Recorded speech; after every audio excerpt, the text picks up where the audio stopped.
आइए फटाफट खबरों का सिलसिला शुरू करते हैं सुपरफास्ट 100 में। मैं हूं आपके साथ अनुराग मुस्कान। मैं हूं आपके साथ चित्रा त्रिपाठी। बड़ी खबर से करेंगे शुरुआत। सहारनपुर से कांग्रेस कैंडिडेट इमरान मसूद पर राजस्थान के मुख्यमंत्री वसुंधरा राजे ने जबरदस्त हमला बोला है। जयपुर में एक चुनावी रैली में मोदी पर दिए गए मसूद के बयान के जवाब में राजे ने कहा कि हम चुनाव बाद देखते हैं कि किसके टुकड़े होंगे। सहारनपुर में एक कांग्रेस के प्रत्याशी ने यह कह दिया कि मोदी के टाइम टुकड़े टुकड़े करके रखेंगे। अब टुकड़े किसके होंगे वो तो इस चुनाव के बाद अपने को देखने को मिलेगा। वसुंधरा राजे के इस बयान पर इमरान मसूद ने कहा है कि वो ऐसी धमकियों से डरने वाले नहीं हैं। उन्होंने आरोप लगाया कि बीजेपी लगातार उन्हें अलग अलग तरीके से धमकियां भेज रही है, लेकिन वो डरकर घर पर बैठने वाले नहीं है। मोदी जी प्रधानमंत्री बनेंगे तब तय होगा ना। और जहां तक हमारे सवाल है, जिस तरह से मुझे धमकियां दी जा रही हैं, एसएमएस मेरे पास इस तरह के आए, मुझे मेल इस तरह की आई कि जान से मार देंगे, तो मौत के खौफ में मैं घर नहीं बैठूंगा। मौत तो एक दिन तय है, और अगर मेरी मौत वसुंधरा जी के हाथ हो या नरेंद्र मोदी जी के द्वारा मेरी मौत लिखी गई है तो उसे कोई टाल नहीं सकता है, वो तो होगी।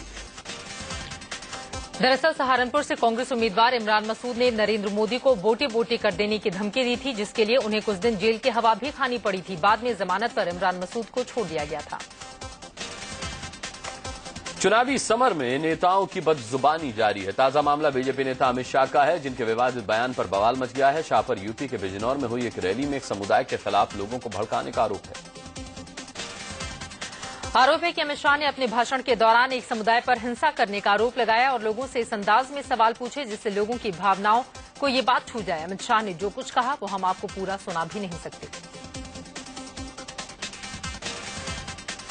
अमित शाह ने इस चुनाव को पश्चिमी यूपी के सम्मान से जोड़ा और कहा कि ये चुनाव अपमान का बदला लेने का चुनाव है। अमित शाह के मुताबिक इस चुनाव के जरिए अन्याय करने वालों को सबक सिखाया जाना चाहिए। ये चुनाव सम्मान का चुनाव है, अपमान के बदले का चुनाव है, और जिन्होंने अन्याय किया है उसको सबक सिखाने का चुनाव है।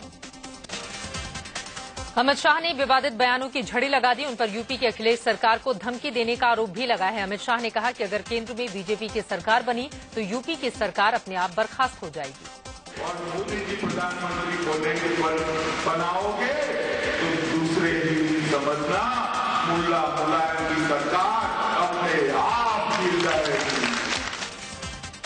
कांग्रेस ने चुनाव आयोग से अमित शाह को दंगा प्रभावित जिलों में उनके नफरत फैलाने वाले भाषणों के लिए गिरफ्तार करने और उनके चुनाव प्रचार करने पर प्रतिबंध लगाने की मांग की है।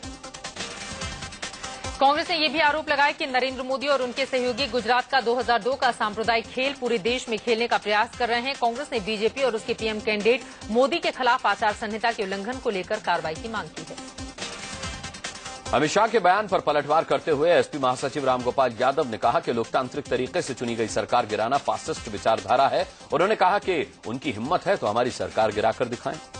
लोकतांत्रिक तरीके से चुनी गई बहुमत वाली सरकार को बस बर्खास्त करने का मतलब है या कहने का मतलब है कि इनका सोच बिल्कुल फांसीवादी है। अगर इनकी हैसियत है तो चुनाव के बाद उत्तर प्रदेश की सरकार को बर्खास्त करके देखें। फतेहपुर सीकरी से आरएलडी उम्मीदवार अमर सिंह ने बीजेपी नेता हेमा मालिनी को लेकर विवादित बयान दिया है। अमर सिंह ने कहा कि मैं उनके डांस को देखता आ रहा हूं, आप भी देखिए लेकिन वोट मत दीजिए। हेमा जी को खूब ये देखने की चीज है, वोट मत दीजिए। अमर सिंह के बयान के जवाब में मथुरा से बीजेपी उम्मीदवार हेमा मालिनी ने कहा कि वो राजनीतिक मजबूरी के चलते ऐसा बोल रहे हैं। वो हमारे अच्छे मित्र भी हैं, अभी वो राजनीति में उनको ये सब करना पड़ता है, बड़ा दुख होता है मुझे। मैं और कुछ नहीं बोलना। मुरादाबाद में बीएसपी प्रत्याशी याकूब कुरैशी के समर्थकों ने नरेंद्र मोदी पर विवादित नारा दिया है। समर्थकों ने चढ़ मोदी की छाती पर मोहर लगेगी हाथी पर का नारा दिया। इससे पहले भी कुरैशी मोदी को दरिंदा कह चुके हैं। महाराष्ट्र में अमरावती में योग गुरु बाबा रामदेव ने कांग्रेस अध्यक्ष सोनिया गांधी पर एक बार फिर हमला बोला है। रामदेव ने सोनिया को लुटेरी बहू करार देते हुए कहा कि उन्होंने ससुराल को लूटकर अपने मायके में पैसा भर दिया है। उन्नाव में बीजेपी नेता साक्षी महाराज ने बड़ा बयान दिया है। उन्होंने कहा कि केंद्र में बीजेपी की सरकार बनी तो हम राम मंदिर बनवाएंगे। उन्होंने कहा कि सोमनाथ मंदिर की तर्ज पर राम मंदिर बनाया जाएगा। जामा मस्जिद के शाही इमाम अहमद बुखारी के भाई याहिया बुखारी ने सोनिया गांधी और शाही इमाम की गुप्त मुलाकात पर सवाल उठाए। उन्होंने कहा कि कांग्रेस ने मुसलमानों को धोखा दिया है, फिर उसका समर्थन क्यों। याहिया ने हफ्ते भर में डील के खुलासे की बात कही है। कांग्रेस पार्टी के लिए जो ऐलान जामा मस्जिद के शाही इमाम साहब की तरफ से जो किया गया और उसकी सख्त अल्फाज में मैं मुखालफत करता हूं। शाही इमाम के भाई याहिया बुखारी ने कहा कि कांग्रेस और बीजेपी दोनों एक ही सिक्के के दो पहलू हैं। बीजेपी ने मुसलमानों पर सामने से वार किया तो कांग्रेस ने पीठ पीछे से। भारतीय जनता पार्टी ने हमेशा सामने से वार किया है मुसलमानों पे, लेकिन कांग्रेस ने हमेशा पीछे से वार किया है मुसलमानों के ऊपर। याहिया बुखारी ने कपिल सिब्बल और इजराइल के पीएम की मुलाकात की फोटो दिखाते हुए कहा कि यह मुलाकात गुप्त रूप से क्यों हुई। उन्होंने कहा कि सिब्बल मुसलमानों को कमजोर करने की साजिश के तहत इजराइल गए थे। बीजेपी के वरिष्ठ नेता लालकृष्ण आडवाणी ने आज गांधीनगर से लोकसभा के लिए नामांकन किया। नामांकन के दौरान आडवाणी के साथ बीजेपी के पीएम कैंडिडेट नरेंद्र मोदी मौजूद रहे। लंबे समय के बाद दोनों नेता एक मंच पर एक साथ दिखाई दिए। इससे पहले लालकृष्ण आडवाणी ने एक सभा के दौरान कहा कि नरेंद्र मोदी एक अच्छे प्रधानमंत्री साबित होंगे। हालांकि आडवाणी ने कहा कि मोदी में पीएम बनने की योग्यता है, लेकिन उनकी तुलना वाजपेयी से नहीं की जा सकती। अपने भाषणों में आडवाणी ने कहा कि चुनावों में बीजेपी की जीत और कांग्रेस की हार तय है। उन्होंने कहा, मुझे गांधीनगर से चुनाव लड़ने की खुशी है। इस सीट के अलावा मैंने कभी किसी भी सीट से लड़ने के बारे में नहीं सोचा। आडवाणी के साथ सभा में मौजूद नरेंद्र मोदी ने लोगों से उन्हें भारी मतों से जिताने की अपील की। मोदी ने आडवाणी की तारीफ करते हुए कहा कि देश की सेवा करने के साथ साथ हमें आडवाणी जी की भी सेवा करने का मौका मिलता है। उन्होंने मेरे करियर में बहुत अहम भूमिका निभाई है। आज नरेंद्र मोदी सुबह से ही आडवाणी के साथ नजर आए। मोदी पहले आडवाणी के साथ एक सभा में शामिल हुए, उसके बाद नामांकन करने गए आडवाणी के साथ उस वक्त भी मौजूद रहे। लखनऊ सीट से बीजेपी के उम्मीदवार राजनाथ सिंह ने नामांकन पर्चा भरा। राजनाथ सिंह इस बार गाजियाबाद छोड़कर लखनऊ से चुनाव लड़ रहे हैं। और वहीं दूसरी ओर हलफनामे के मुताबिक राजनाथ सिंह 2.5 करोड़ से ज्यादा की संपत्ति के मालिक हैं। उनके पास कुल 2,51,71,850 रुपए की चल अचल संपत्ति है, जो साल 2009 में गाजियाबाद लोकसभा सीट से नामांकन के वक्त दर्शाई गई जायदाद की लगभग दुगनी है। इससे पहले राजनाथ सिंह ने शुक्रवार को याहियागंज गुरुद्वारे में जाकर के जीत के लिए मन्नत मांगी। इस मौके पर उनके साथ कई बीजेपी कार्यकर्ता भी मौजूद थे। लखनऊ में कांग्रेस उम्मीदवार रीता बहुगुणा जोशी ने नामांकन किया। उन्होंने कहा कि इस बार लखनऊ सीट कांग्रेस की झोली में जाएगी। रीता के समर्थन में एक 93 साल की पूर्व कांग्रेस नेता भी दिखी। बुजुर्ग महिला ने रीता के लिए गर्मजोशी से नारे लगाए। अमृतसर से आम आदमी पार्टी के कैंडिडेट डॉक्टर दलजीत सिंह ने नामांकन किया। इस सीट पर उनका मुकाबला बीजेपी के अरुण जेटली और कांग्रेस के कैप्टन अमरिंदर सिंह से है। इंदौर में समाजवादी पार्टी की कैंडिडेट नेहा शर्मा ने अनोखे अंदाज में नामांकन किया। नेहा देवी दुर्गा का रूप धारण कर एक बग्घी में सवार होकर पर्चा भरने पहुंची, जिस पर कलेक्टर ने पहले उनके कपड़े बदलकर आने को कह दिया। मुंबई की नॉर्थ सेंट्रल सीट से बॉलीवुड के टार्जन यानी कि हेमंत विरजे भी चुनाव मैदान में कूद गए। हेमंत ने शिवराज पार्टी से नामांकन दाखिल किया है। बीजेपी के पीएम कैंडिडेट नरेंद्र मोदी को वडोदरा लोकसभा सीट से हराने के लिए कांग्रेस कैंडिडेट मधुसूदन मिस्त्री ने प्रियंका वाड्रा का सहारा मांगा है। मिस्त्री ने प्रियंका से मोदी के खिलाफ प्रचार करने की अपील की है। सूत्रों की माने तो प्रियंका इसके लिए मान भी गई हैं और वो जल्दी ही मधुसूदन मिस्त्री के लिए वडोदरा के लोगों से वोट मांगती दिख सकती हैं। अगर ऐसा हुआ तो ये राजनीति में प्रियंका का एक और छोटा सा कदम होगा। प्रियंका इन दिनों पर्दे के पीछे से राजनीति में सक्रिय हैं। बताया जा रहा है कि दिल्ली में कांग्रेस के वॉर रूम की कमान प्रियंका गांधी ने संभाल रखी है। इसी व्यस्तता के चलते वो सोनिया गांधी के नामांकन दाखिल करते वक्त रायबरेली नहीं गई थी। ओडिशा के करियार में रैली के दौरान कांग्रेस अध्यक्ष सोनिया गांधी अपने विरोधियों पर जमकर बरसी। सोनिया ने बीजेपी पर निशाना साधते हुए लोगों से कहा कि जो लोग आपको सुनहरे सपने दिखा रहे हैं वो आपके नहीं, सत्ता के साथी हैं। बड़े बड़े बातें कर रहे हैं और जो समय के हिसाब से मुखौटे बदलते हैं वे लोग आपके साथ नहीं है, सिर्फ कुर्सी और सत्ता के साथ ही है। कांग्रेस उपाध्यक्ष राहुल गांधी ने केरल के कासरगोड में चुनावी रैली के दौरान बीजेपी पर निशाना साधते हुए कहा कि विपक्ष समाज में गुस्सा बढ़ाने का काम कर रहा है। कांग्रेस इस गुस्से को कम करना चाहती है। अभिनेता मिथुन चक्रवर्ती आज टीएमसी अध्यक्ष और पश्चिम बंगाल की मुख्यमंत्री ममता बनर्जी के साथ चुनाव प्रचार के लिए रांची पहुंचे। मिथुन ने यहां पर एक रैली में हिस्सा लिया और टीएमसी कैंडिडेट के लिए वोट मांगे। रांची में ममता बनर्जी ने बीजेपी और उनके पीएम कैंडिडेट नरेंद्र मोदी पर तीखा हमला बोला। ममता ने कहा कि बीजेपी देश को बांटती है, दंगे कराने वाला शख्स भारत का प्रधानमंत्री नहीं बन सकता। बीजेपी पार्टी सबसे ज्यादा कम्युनल है। आप लोग अच्छा से हैं, आप लोग शांति चाहते हैं, आप लोग स्वस्ति चाहते हैं, आप लोग दंगा नहीं चाहते हो। अगर दंगा नहीं चाहते हो तो बीजेपी को भी आप लोग देख लिया, उसको भी वोट मत दो। कुछ भी नहीं किया, एक काम भी नहीं किया। भोजपुरी अभिनेता और गायक मनोज तिवारी ने चुनाव प्रचार में पूरी ताकत झोंक दी है। नॉर्थ ईस्ट दिल्ली से बीजेपी के टिकट पर चुनाव लड़ रहे मनोज तिवारी घर घर जाकर लोगों से मिल रहे हैं और वोट मांग रहे हैं। सीट पर उनका मुकाबला कांग्रेस के जेपी अग्रवाल से है। आम आदमी पार्टी के संयोजक अरविंद केजरीवाल ने हरियाणा के हिसार में रोड शो किया। केजरीवाल ने अपने कार्यकर्ताओं के साथ लोगों से मुलाकात की और पार्टी के लिए वोट मांगे। आम आदमी पार्टी के नेता मनीष सिसोदिया ने नोएडा में रोड शो किया। सिसोदिया ने गौतम बुद्ध नगर से आप कैंडिडेट केपी सिंह के लिए वोट मांगे। इस दौरान आप कार्यकर्ताओं ने लोगों में टोपियां बांटकर आचार संहिता की धज्जियां उड़ाई। उत्तराखंड के टिहरी लोकसभा सीट पर आम आदमी पार्टी ने जीत के लिए पूरा जोर लगा दिया है। आप कैंडिडेट अनूप नौटियाल के समर्थन में अभिनेत्री अर्चना पूरन सिंह ने सड़क पर उतरकर वोट मांगे। पश्चिम बंगाल के दार्जिलिंग से टीएमसी उम्मीदवार बाईचुंग भूटिया ने पदयात्रा निकालकर लोगों से वोट मांगे। गोरखा नेशनल लिबरेशन फ्रंट ने लोकसभा चुनाव में भूटिया के समर्थन का ऐलान किया। मेरठ से कांग्रेस उम्मीदवार नगमा के लिए पूर्व क्रिकेटर और सांसद अजरुद्दीन ने प्रचार किया। अजरुद्दीन के साथ मेरठ की पहली महिला सांसद मोहसिना किदवई ने भी रोड शो के जरिए लोगों से वोट मांगी। इस दौरान दोनों ने एक सभा में कांग्रेस उम्मीदवार नगमा को वोट देने की अपील की। इलाहाबाद के एक शख्स गोपाल मिश्र ने मोदी के प्रति अपनी दीवानगी जाहिर की। वो अब तक 5000 किलोमीटर मोटरसाइकिल से यात्रा करके देश भर में लोगों से मोदी को वोट देने की अपील कर चुके हैं। एक्ट्रेस और मॉडल मेघना पटेल पूरी तरह मोदी रंग में रंग गई हैं और नमो नमो जप रही हैं। मेघना एक वीडियो में vote for Modi, vote for change का नारा देते हुए मोदी के लिए वोट मांगती नजर आ रही हैं।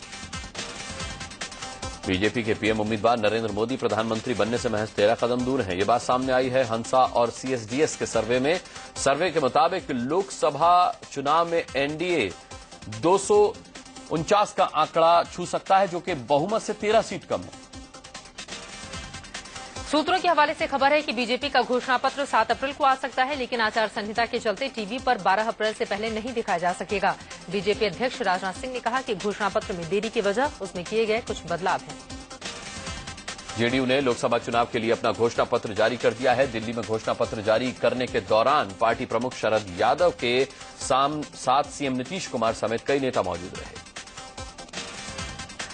आरजेडी प्रमुख लालू प्रसाद के साले साधु यादव अब अपनी बहन राबड़ी देवी के खिलाफ सारण से चुनाव नहीं लड़ेंगे। साधु यादव ने सारण सीट छोड़कर महाराजगंज से चुनाव लड़ने का ऐलान किया है, जहां साधु यादव आरजेडी के प्रभुनाथ सिंह के सामने होंगे।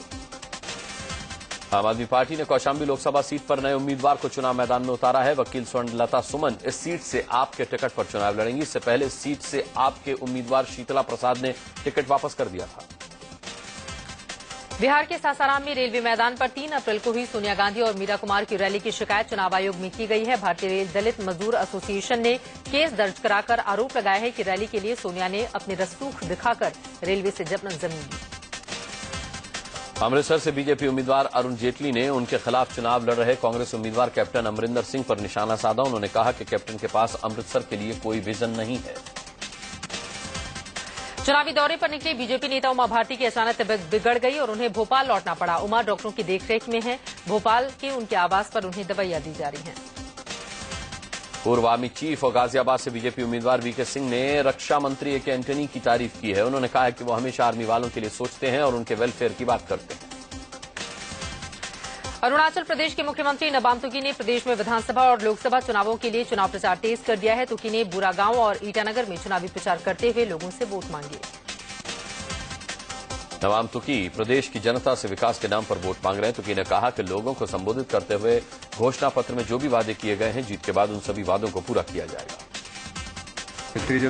बुरागांव का जो कैंडिडेट है वो तो बहुत खुश था, वो भी बहुत कंफर्टेबल जीतेगा बोल के बताया हमको। कानपुर में BJP candidate doctor Murli Manohar Joshi ने चुनाव प्रचार कार्यालय का उद्घाटन किया। इसके बाद बीजेपी के सभी पदाधिकारियों और विधायकों ने कार्यालय में पूजन हवन कराया। यहां मुरली मनोहर जोशी का लगातार विरोध हो रहा है। वाराणसी के दशाश्वमेध कानपुर में में BJP candidate doctor Murli Manohar Joshi ने चुनाव प्रचार कार्यालय का उद्घाटन किया। इसके बाद बीजेपी के सभी पदाधिकारियों और विधायकों ने कार्यालय में पूजन हवन कराया। यहां मुरली मनोहर जोशी का लगातार विरोध हो रहा है।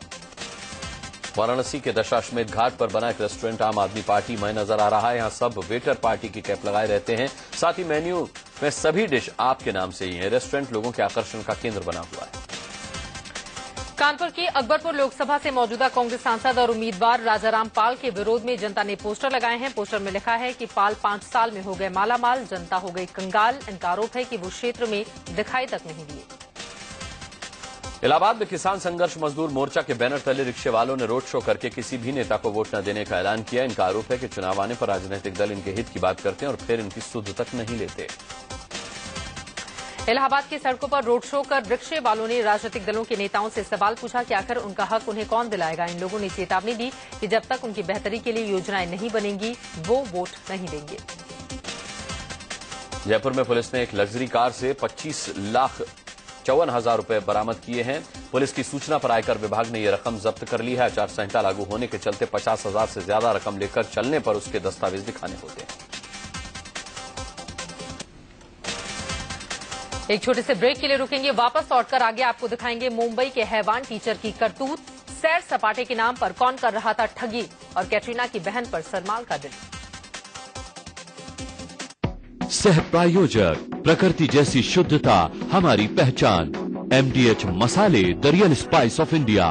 पाएं अपने सोने की मैक्सिमम वैल्यू मुथूट फाइनेंस के साथ। और Danone yoghurts only natural ingredients. ये क्या है? सेफ्टी के लिए साहब जी, ये परंपरा है। अब किसने बजाया तुम्हारा नींबू को?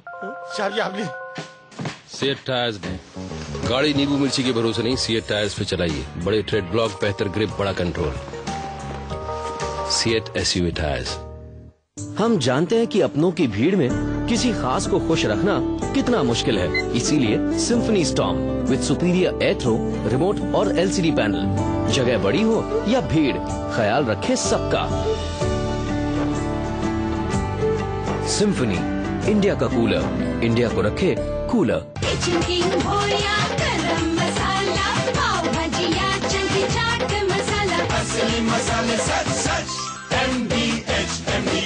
जब गुनाह का नशा किसी के सर पे चढ़ता है तो उसकी मौत के साथ ही उतरता है। और जब ये नशा सारी हदें पार कर जाता है तो करना पड़ता है एनकाउंटर। एनकाउंटर 11 अप्रैल से शुक्रवार से रविवार रात 9 बजे सिर्फ सोनी पर। रिलैक्सो हाई फैशन, चलना ही है तो स्टाइल से चलो यार। माँ कसम मैं भी पहनता हूँ। सबसे बड़ा वाला ऑर्डर कर। Extra toppings. अरे यार तू कितना स्लो है। चिल। अरे रुक क्यों गया, जल्दी ऑर्डर कर। अरे मेरा चोको लावा। उसका कार्ड दे। ओए बदतमीजों, मेरा कार्ड। ये है फुकरों वाला ओलो। ओलो माने डोमिनोज का ऑनलाइन ऑर्डरिंग। कुछ ही क्लिक्स और order, track and enjoy delicious Domino's pizza in 30 minutes. Always real thing. Kota Lota mango drink.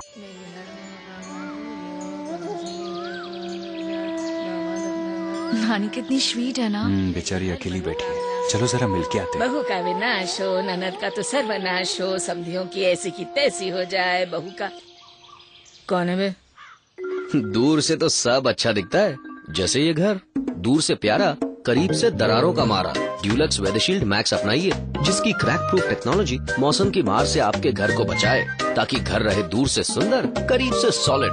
तो आप अपने घर के कितने करीब हो? फिर प्रचंड होगा। Absolutely magnificent. Dhoni finishes off in style. Lanka का फिर दहन होगा।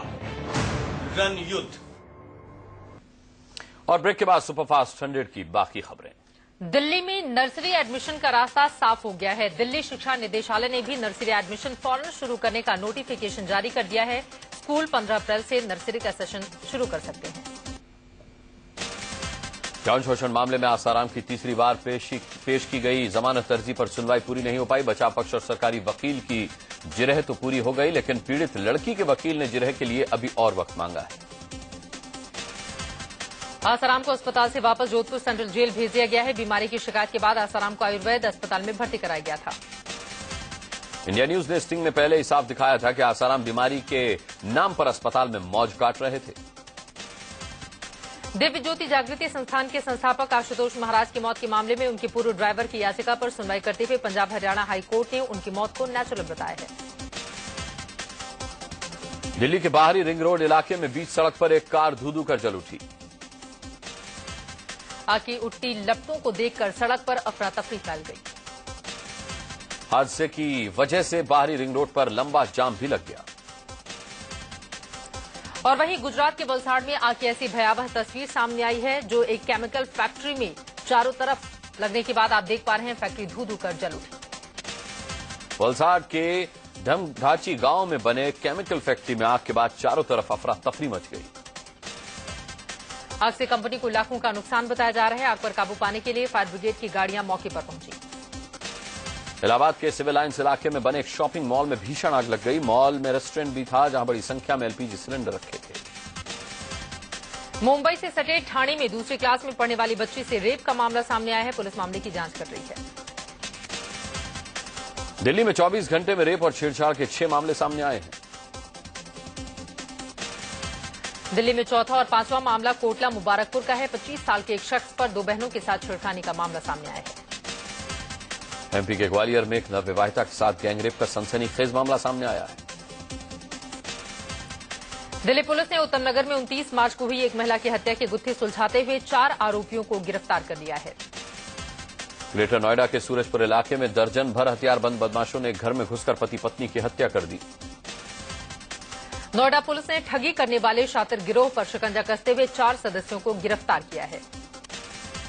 दिल्ली में आईटीओ के पास एक ट्रक ने सड़क किनारे खड़े ट्रक में जोरदार टक्कर मार दी। बताया जा रहा है कि ट्रक का ब्रेक फेल होने से यह हादसा हुआ।